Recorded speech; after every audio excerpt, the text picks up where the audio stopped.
IPMO Ecosystem App iyindawo ephephile, elula, futhi eyenzelwe wonke umuntu waseNingizimu Afrika ofuna ukugcina indaba yomndeni wakhe iphile, ikhule, futhi ifinyeleleke ezizukulwaneni ezizayo.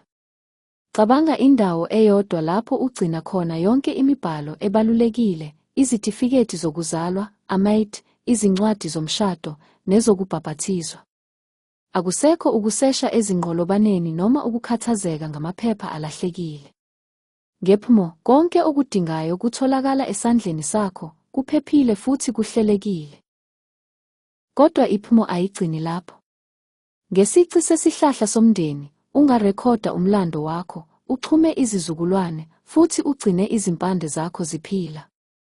Layisha izithombe, amavidiyo, noma amanothi ezwi, ukuze izingane zakho nezizukulwane zizokwazi ukuzwa izwi lakho, zibone ubuso bakho, futhi ziqonde uhambo lomndeni ngendlela ephilayo nenothile. IPMO iqonda impilo yaseNingizimu Afrika.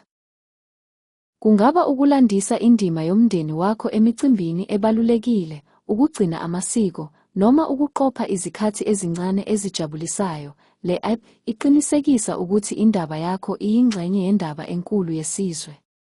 Futhi uma kukhulunywa ngezicelo, izinzuzo, noma izinqubomgomo, iPMO iyakuhola isinyathelo ngesinyathelo.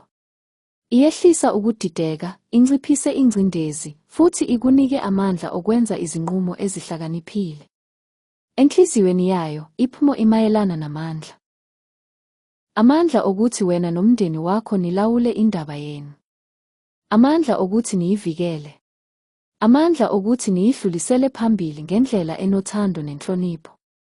Kungaba emindenini, emasontweni, noma emiphakathini, iPMO iyifa ledijithali eliphilayo. Elivikela okwedlule. Elithuthukisa okwamanje. Elilungiselela ikusasa.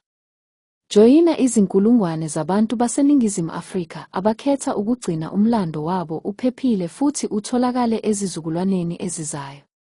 Vikela ifa lakho. Qinisekisa ikusasa lomndeni wakho.